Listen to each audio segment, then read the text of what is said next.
Bonjour, alors aujourd'hui on va attaquer le vrai-faux matrice sur le site de Roger Mansuy. Alors autant l'attaquer tout de suite, hein, tant qu'à faire.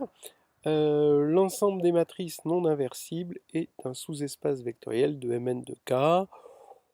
Bon, non, hein, vous prenez la diagonale 1, 0 plus la diagonale 0, 1, ça vous fait deux matrices non inversibles dont la somme est inversible, donc c'est faux. La dimension de l'espace des matrices triangulaires supérieures est n plus 1 sur 2. Oui, hein, ça c'est facile à en avoir une base, et même une base de ce qu'on appelle des, des matrices élémentaires, hein. Donc ça c'est vrai. La dimension de l'espace des matrices symétriques est n plus 1 sur 2. Il se trouve que oui, ça n'a rien, moi, ça n'a pas grand-chose à voir. En tout cas, c'est pas parce que cette question c'était oui que celle-là c'est non. Il se trouve que c'est oui aussi. Voilà. Et là, c'est pas engendré par des matrices élémentaires, mais on peut réarranger un petit peu et regarder des matrices symétriques élémentaires, voilà, des matrices qu'on pourrait appeler des matrices symétriques élémentaires. Faudrait mettre, si c'est une matrice diagonale, un seul 1 et que des zéros ailleurs. Et si c'est pas une matrice diagonale, juste deux 1 de façon symétrique et ça ferait une base à n facteur de n plus 1 sur 2 éléments. L'espace des matrices de Mn de R de trace nulle est de dimension n-1. Bon, c'est bien essayé, mais c'est n2 moins 1, hein, en fait. Voilà, donc là c'est faux. Mais on peut tomber dans le panneau, mais bon, voilà, c'est pas une question.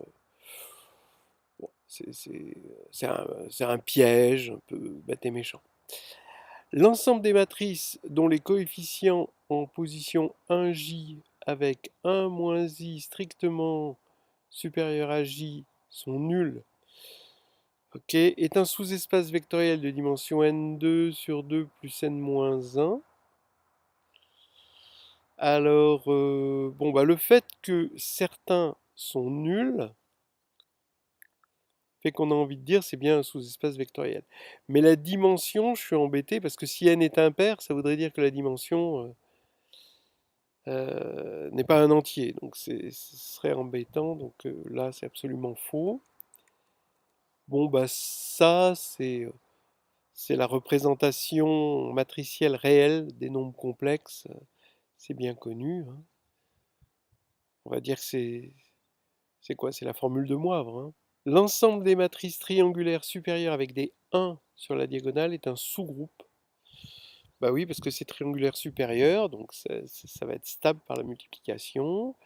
C'est bien dans GLN de K parce qu'il y a des 1 sur la diagonale et que c'est triangulaire, donc finalement c'est inversible.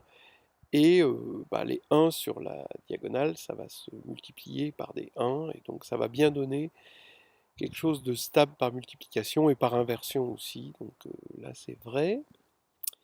Les matrices triangulaires supérieures forment une sous-algèbre de Mn de K, bah oui, c'est stable par l'addition, c'est stable par la multiplication, c'est stable par multiplication par un scalaire, donc ça c'est vrai.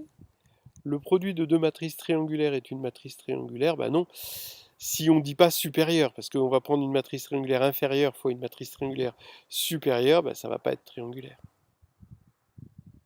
Donc ça c'est faux. Une matrice nilpotente est triangulaire supérieure strictement. Non. En revanche, ça va être semblable à une matrice strictement triangulaire supérieure. Donc là, c'est faux. Le produit de deux matrices symétriques est une matrice symétrique. Ben non. Si elle ne commute pas, il n'y a aucune raison. Il faut faire attention parce que si vous prenez A, B transposé, ça ne fait pas A transposé, B transposé, ça fait B transposé, A transposé. Donc ça fait BA, et donc il faudrait qu'elle commute. Donc il suffit de trouver deux matrices symétriques qui ne commutent pas. Et ça, c'est pas difficile à trouver. Et du coup, le produit ne peut pas être une matrice symétrique. La matrice d'une symétrie est symétrique. Non, même en dimension 2. Alors, si on est dans une base orthonormée, là, on va avoir une matrice semblable, puisque c'est une matrice de symétrie, elle va être semblable à 1, 1, 1, 1 et moins 1, moins 1, moins 1. Bon.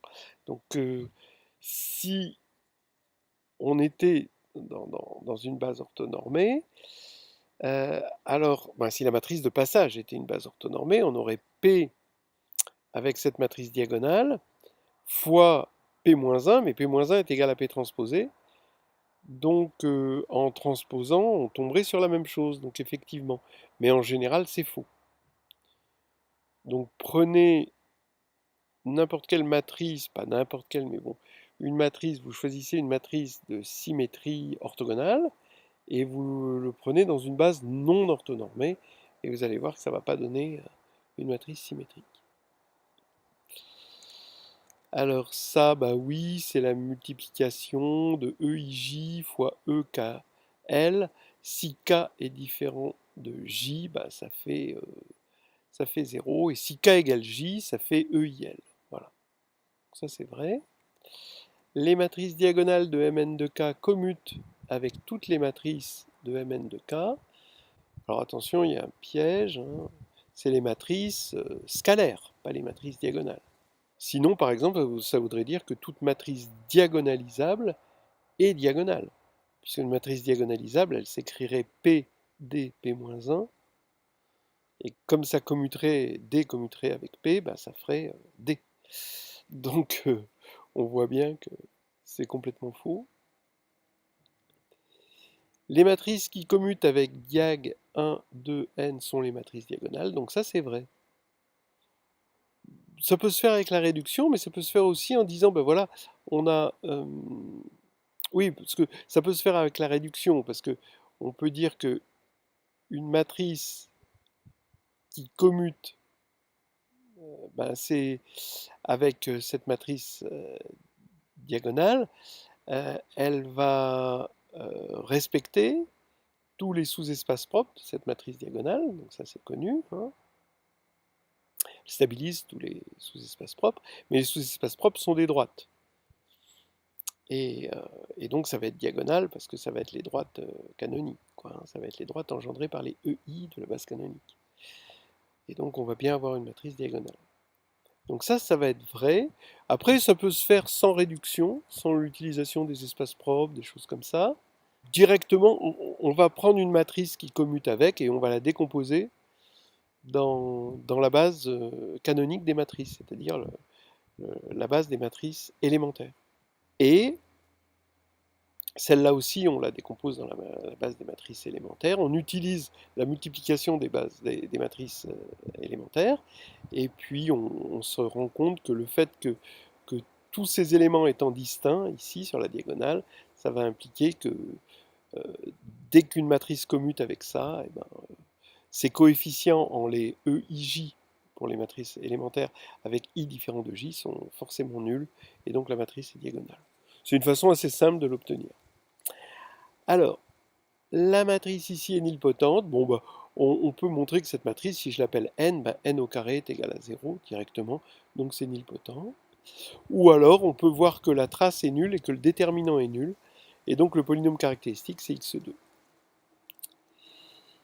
Il existe une base de Mn de R composée de matrices de rang 1. Bah oui, c'est la base des matrices élémentaires. Il existe une base de Mn de R composée de matrices inversibles. Donc ça, c'est quand même un petit peu plus dur. Bon, alors on va commencer par les matrices diagonales. Alors pour les matrices diagonales, il faudrait donc une base de matrices diagonales et donc dont la diagonale n'est composée que d'éléments tous non nuls pour que ce soit inversible, hein. Il faut qu'ils soient tous non nuls.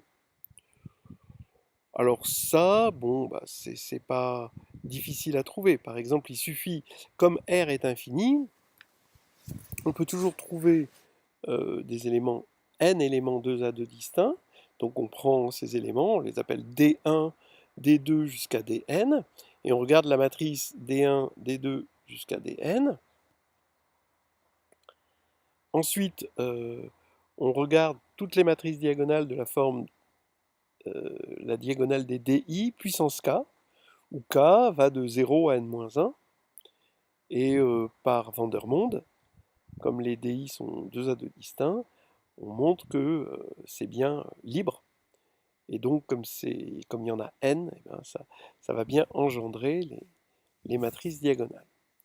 Donc déjà, on a une base de matrice inversible.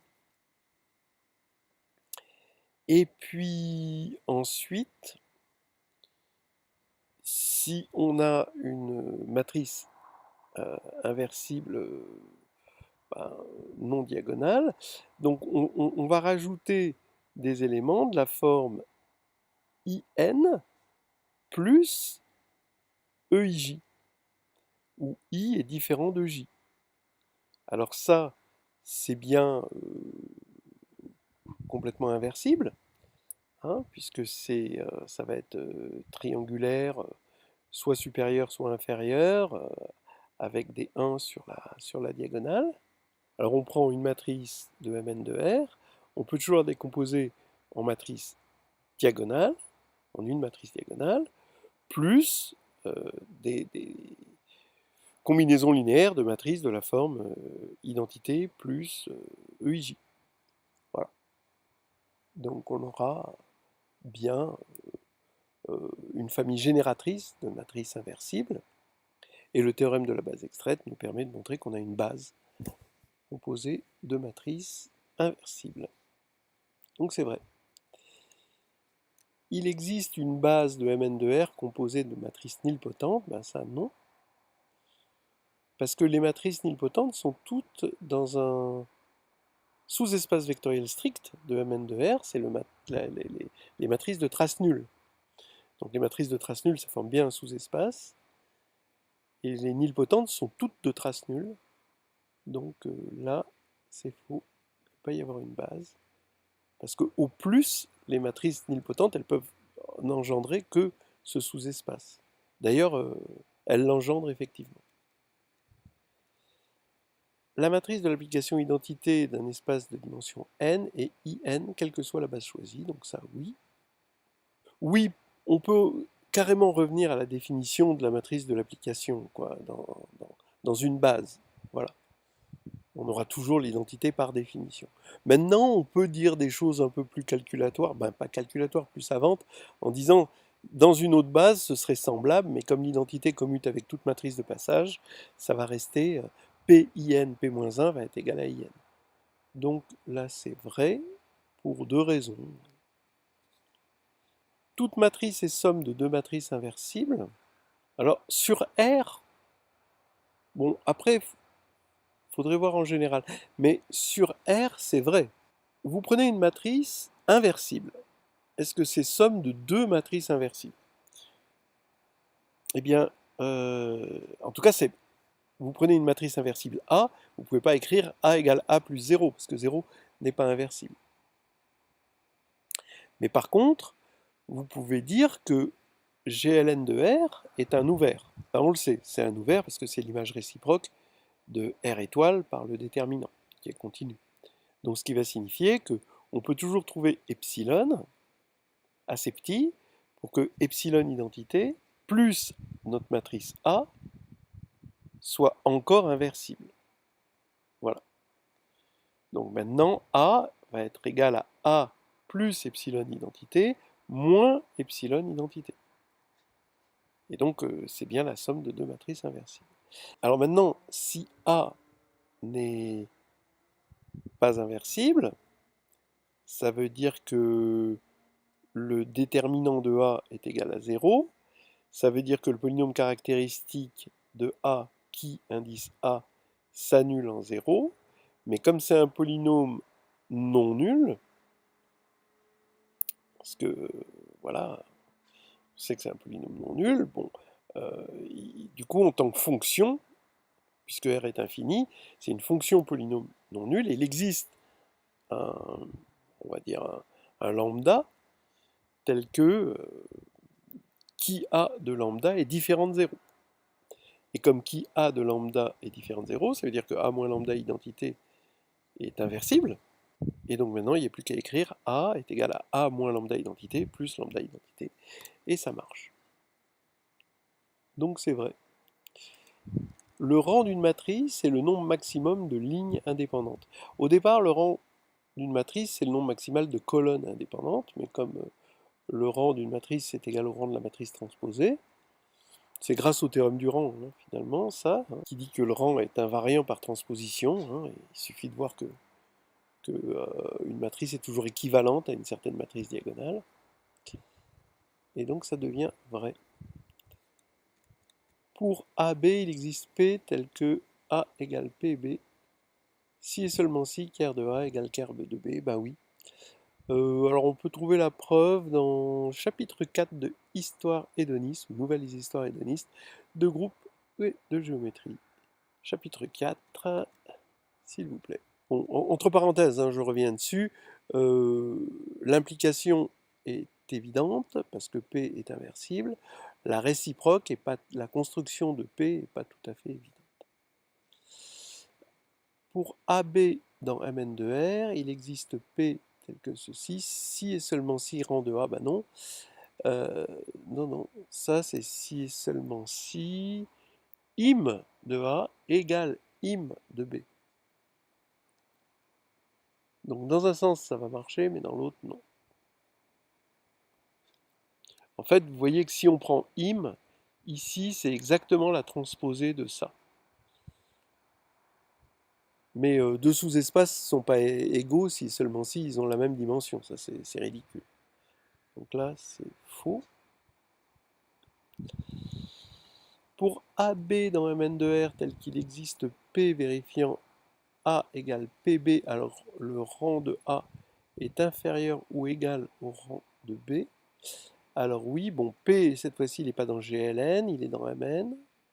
Et du coup, bon bah, en quelque sorte, l'image de A, ça va être l'image par P de l'image de B. Donc forcément, comme c'est l'image par P d'un certain sous-espace, bah, la dimension va être forcément plus petite ici. Donc ça c'est vrai. Pour A dans Mn de R non inversible et de dernière colonne non nulle, alors la dernière colonne de A est combinaison linéaire des autres colonnes. Bon bah ça vous prenez en 2-2. Vous prenez bah, une matrice dont la première colonne est nulle et la deuxième est non nulle. Donc ce sera A sera non inversible puisque la première colonne est nulle. La deuxième colonne est non nulle. Et la deuxième colonne, elle ne peut pas être combinaison linéaire des autres colonnes puisque la première est nulle. Donc bon, c'est un peu nunuche ça. Mais peut-être que c'est pour prendre à contre-pied par rapport à certains théorèmes de base extraite, il me semble. Donc ça c'est faux. Hein. Deux matrices équivalentes sont semblables. Ben non, deux matrices semblables sont équivalentes. Mais deux matrices équivalentes sont pas semblables, surtout pas. Alors ça, attention, ça c'est absolument faux. Deux matrices semblables ont même rang, bah oui, puisqu'elles sont équivalentes, elles ont même rang. Ça c'est vrai. Deux matrices de rang 1 sont semblables. Alors le fait qu'elles soient de rang 1, c'est équivalent à dire que 0 est valeur propre et que sa multiplicité géométrique c'est n-1. Mais maintenant, vous pouvez avoir une autre valeur propre et vous pouvez avoir le choix des valeurs propres. Donc a priori, c'est non, parce que vous pouvez prendre des valeurs propres différentes et dans ce cas-là, elles ne seront pas semblables, puisqu'elles auront des valeurs propres différentes. Donc ça, c'est faux. L'ensemble des matrices de Mn de R de rang O plus R est un groupe pour l'addition. Bah non. Vous prenez une matrice de rang 1, vous ajoutez une matrice de rang 1, ça ne va pas vous donner forcément une matrice de rang 1. Par exemple, même avec les matrices diagonales, vous prenez la diagonale 1, 0 et la diagonale 0, 1, vous les ajoutez, ça fait une matrice inversible. Ça c'est faux. Pour toutes les bases B et B' de E, bon. Alors on a cette formule qui est une formule connue, hein. Alors après, on va dire que ça dépend des définitions, hein. Dans les livres, vous avez des définitions différentes. Donc avec une certaine définition, ça va être faux, avec une autre, ça va être vrai.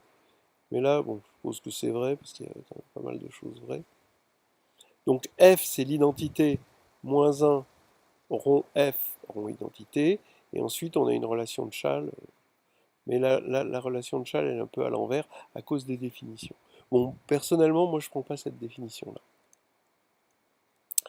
Une matrice et sa transposée ont même rang. Alors ça, oui, ça vient justement, on l'a dit tout à l'heure, du théorème du rang.